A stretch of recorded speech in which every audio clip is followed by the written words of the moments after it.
पढ़ाई है या व्यापार, क्या है इन किताबों का सार। आया हूँ मैं भी उम्मीदें लेकर, उठा रहा हूँ सपनों के बस्ते का भार।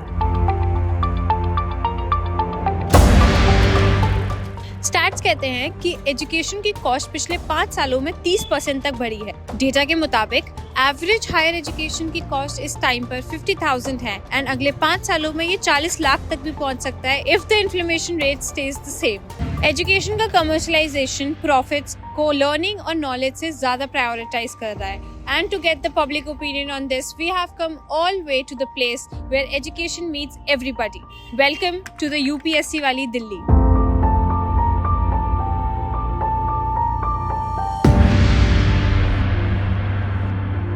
UPSC preparation एक privilege बन गई है या फिर now that is treated as a luxury?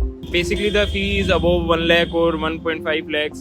That's very high for everyone. So it seems that some privileged people only can afford that one.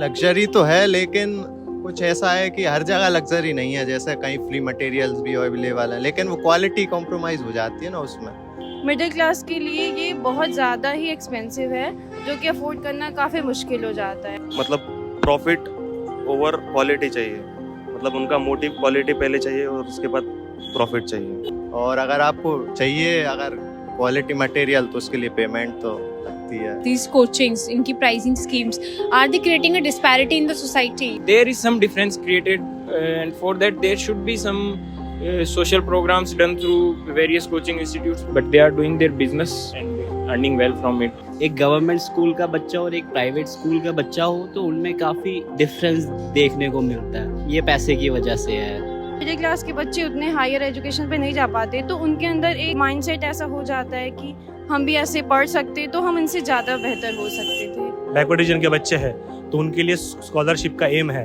अब फॉर एग्जांपल मैं आपको बोलता हूँ, महाराष्ट्र स्टेट अपने आप से खुद से ऑलमोस्ट 1500 बच्चे यहाँ पे हर साल बेचता है और उनको 15,000 पर मंथ का उनको ये देता है। रहना फ्री है, खाना फ्री है, उनका कोचिंग फ्री है। तो अंडर प्रिविलेज बच्चों के लिए डिस्पैरिटी ऐसा नहीं है।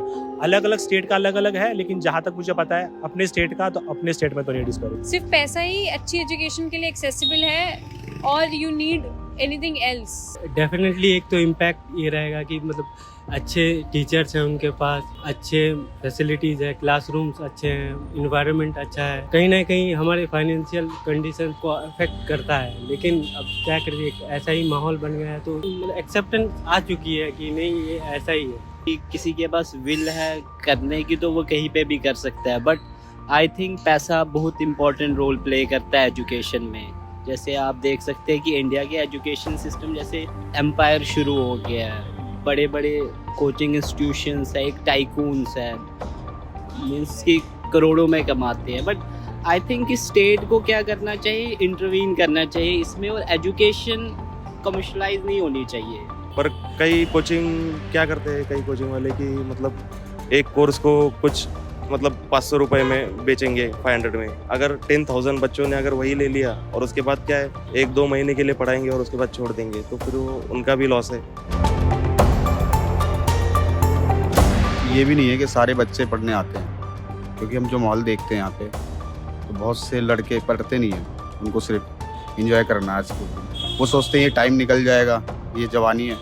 अगर ये हमारी एजुकेशन सिस्टम इतनी अच्छी होती तो यहाँ आने की ज़रूरत नहीं पड़ती, लेकिन इतने अच्छे टीचर्स उधर है नहीं तो यहाँ पे है, तो I think it's quite justified. Talking to students gave us a different view from their lens. Education, which was once about knowledge, is now turning into a status symbol. So, the question arises.